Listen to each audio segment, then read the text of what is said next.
In dem regenbogenbunten Kontext, das erste Mal war der Hammer, also finde ich wirklich.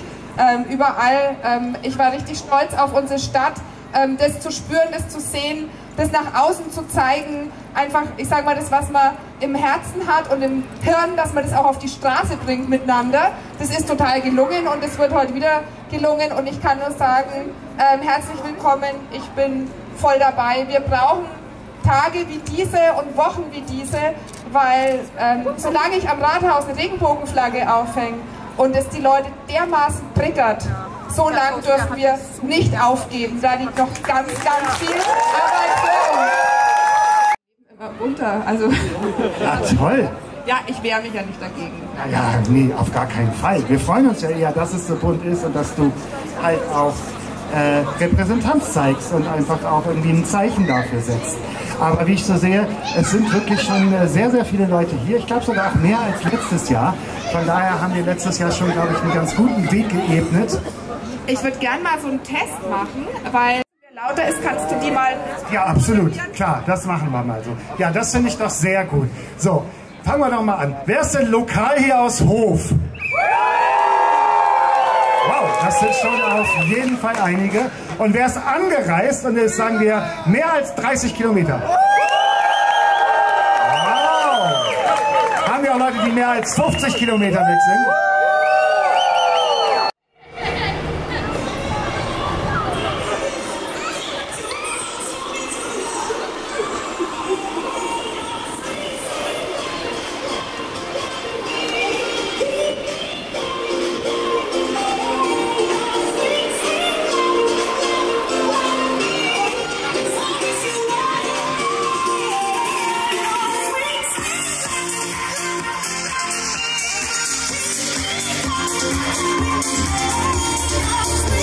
Ich würde sagen,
und Geschlechtsidentitäten, erarbeitete Projekt Quer durch Sachsen, mobile Beratung im ländlichen Raum. Wir hätten uns jetzt gern mit ihm unterhalten, aber vielleicht schließt er sich uns noch irgendwie an und dann holen wir ihn nachher nochmal auf die Bühne. Ansonsten, wie ist die Stimmung? Ah, sehr schön. Es haben sich ja hier auch schon ein paar Passanten irgendwie uns angeschlossen, die ich gesehen habe. Von den Balkonen und aus den Fenstern habe ich auch schon gesehen, dass wir da durchaus Sichtbarkeit gezeigt haben und dass durchaus Menschen da waren, die uns da auch von oben bejubelt haben.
hey, bei uns steht drin, dass Sie die transgeschlechtlich sind, das habe ich erwähnt, weil ich auch Hormone nehme und Medikamente und sowas. Haben Sie vor, eine geschlechtsgleiche OP irgendwann zu machen? Warum zum Fick wollt ihr das wissen? Wenn wir gerade schon beim Medizinischen sind und die Rektorin hat sich einfach nichts einfallen lassen, wie ich aufs Klo gehen kann. Und solange man dieses hat, von es gibt Toiletten für Männlein und für Weiblein und nicht irgendwie einen queeren Aktionsplan mal aufbaut, wird das weiter ein Problem sein. Aber einfache Lösung, einfach Toiletten für alle. Bitte, danke. Auch weil Lehrermangel ist und die keine Zeit für Schulungen haben. Aber es ist ein wichtiges Thema, das betrifft nach den neuesten Umfragen 14% von uns. Also wenn Lehrkräfte, keine Ahnung, über 14% der Bevölkerung haben, läuft irgendwas ganz massiv schief.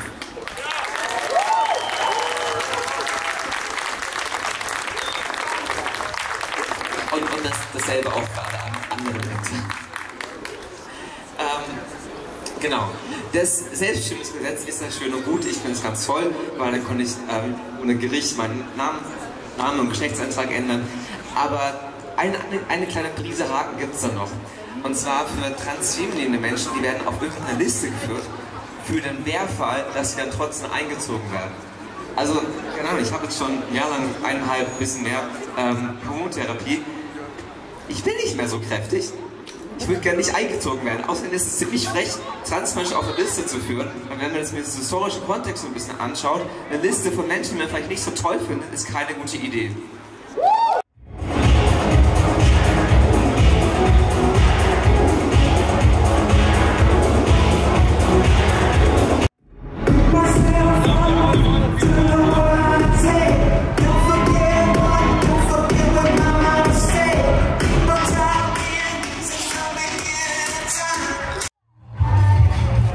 Gesetzte Cis-Macker aufregen muss.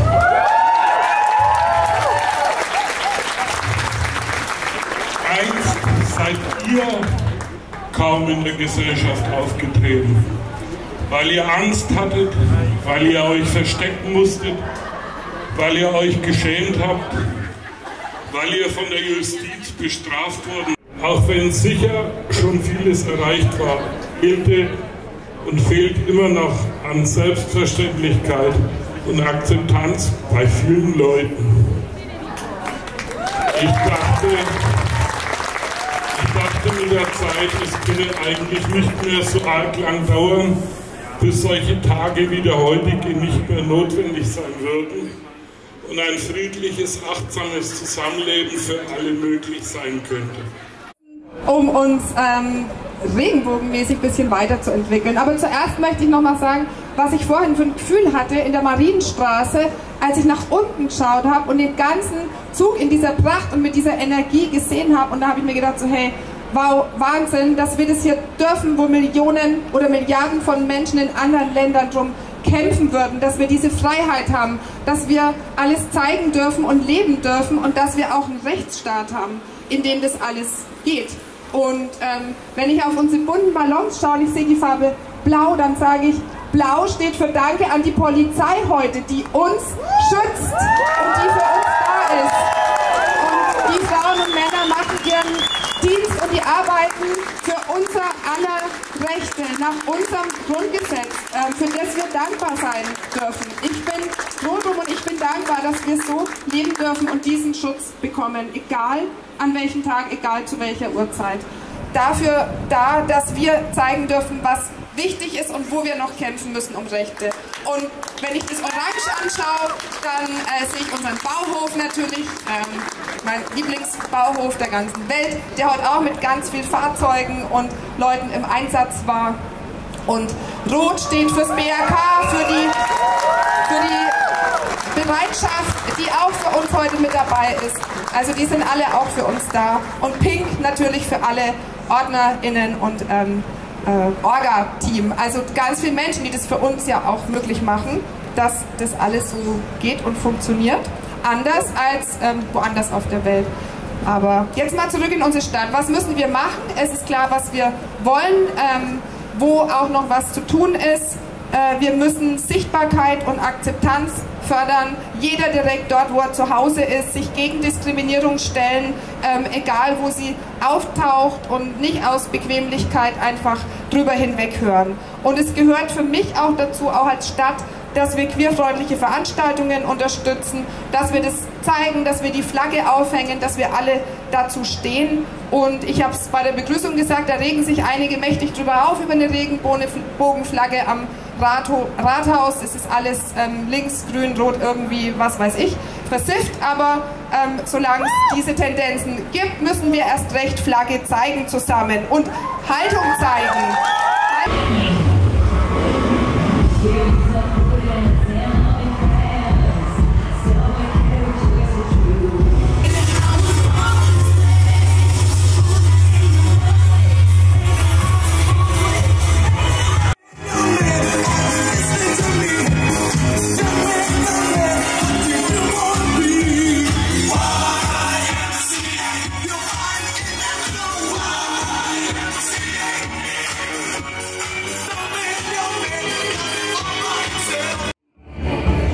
Boah, ist das voll.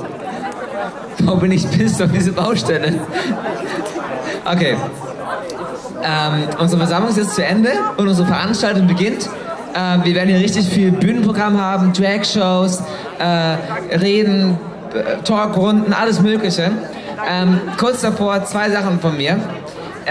Erstens, also 3. Erstens, wenn ihr Durst habt, geht dahin. Wenn ihr Hunger habt, das ist das Zweite, geht dahin. Und drittens, falls irgendeine Feuerwehr, THW, Rettungswagen hier durch möchte, dann würde ich euch bitten, dass die gerade da hinten auf den Bänken sitzen, die auf dem roten Teppich sind, ihr selber eure Bänke und Tische hier vorne hintragt und alle, die gerade auf dem roten Teppich stehen, falls was passieren würde, dass ihr am besten dahinter, wo Vodafone, Bonita und so ist, euch hinbewegt. Das wird auch ein bisschen luftig, dass was durchkommen kann. Ja, dann haben wir ja eine ganz tolle Oberbürgermeisterin hier in Hof,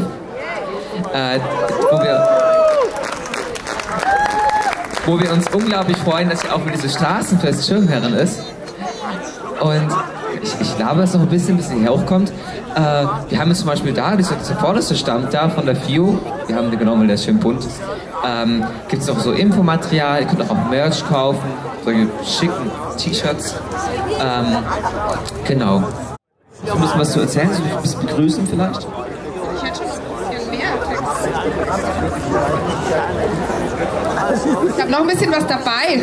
Liebe Hoferinnen, liebe Hofer, liebe Gäste, liebe Community, ich bin noch total voller Energie von unserem Zug durch die ganze Stadt und von dem, was ich von allen, die dabei waren, so an Vibrations mitbekommen habe, aber auch von denen, die einfach erstmal zugeguckt haben, die vorsichtig waren und die aber, finde ich, total positiv auf uns und auf unsere Musik und auf unsere bunten Fahnen reagiert haben. Und wir hatten, also ich habe keinen mitbekommen, der irgendwie ein blödes Gesicht gezogen hat oder irgendwas gegen uns unternommen hat.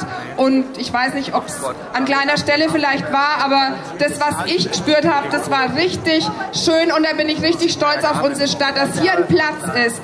Ein Platz ist für Offenheit und ein Platz für bunte Farben und Lebensentwürfe und auch ein Platz einfach. Und wenn wir müssen nicht weit gucken, um zu sehen, was weltweit passiert mit Demokratien, wie sie unter Druck geraten durch autoritäre Kräfte, durch faschistische, durch gesichert rechtsextreme Kräfte, die uns das, was wir uns oder auch unsere Eltern, Großeltern, alle weltweit, was wir uns erkämpft haben an Rechten und an Freiheiten, die das einfach, ich sage jetzt nicht mit einem Federstreich, sondern mit einem Kick, ja, mit einem Tritt wieder zerstören wollen. Und wir sehen so viele Länder, in denen es auch gelingt. Und umso wichtiger ist es, dass wir uns in der Solidarität zusammenschließen, die nicht nur bunt ist und fröhlich ist, sondern die auch kämpferisch ist. Die auch kämpferisch ist und die auch sich mit voller Kraft einsetzt für unsere Demokratie als Grundlage für unsere Gesellschaft, dass jeder von uns sein Leben und seine Liebe so gestalten kann, wie es für ihn persönlich wichtig ist. Stadthof.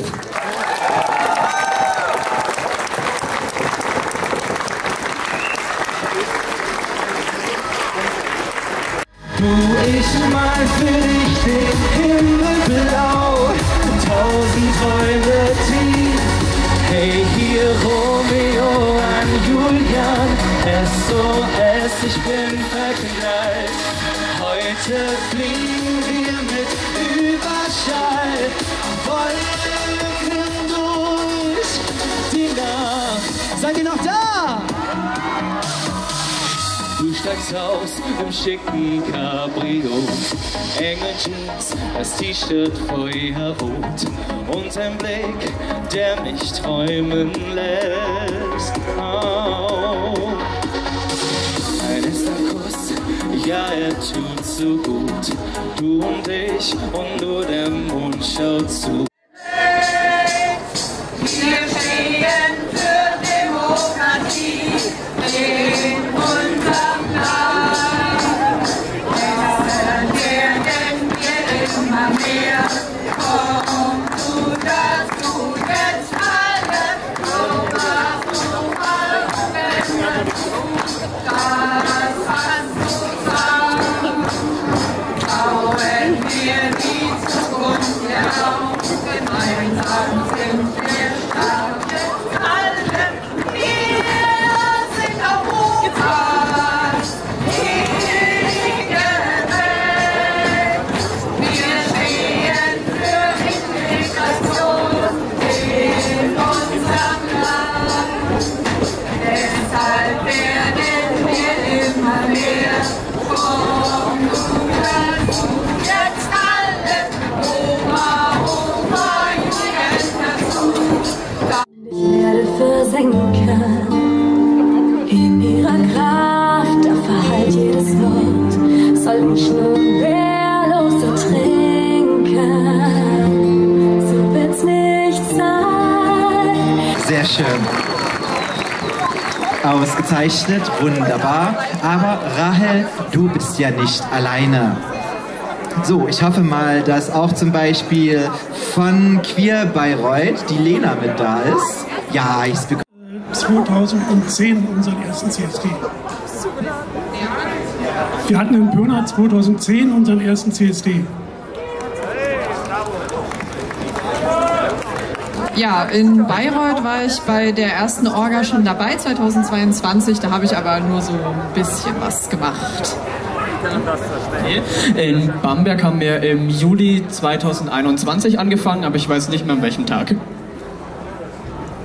In Sonneberg gab es letztes Jahr den ersten CSD, ich glaube Juli, Ende Juli rum. So, und wir als direkte Nachbarn von Sonneberg, wir haben 2022 angefangen, im Juli.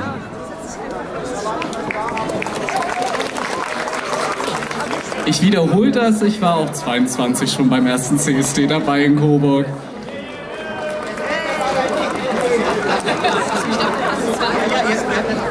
Ihr habt da noch ein zweites, genau. Ich hätte so gesagt, so mein Mikro können wir hier so auf der Hälfte machen. Ihr macht mal eures. Weiter drum, auch dieses Jahr am 12.07. unser 14. CSD.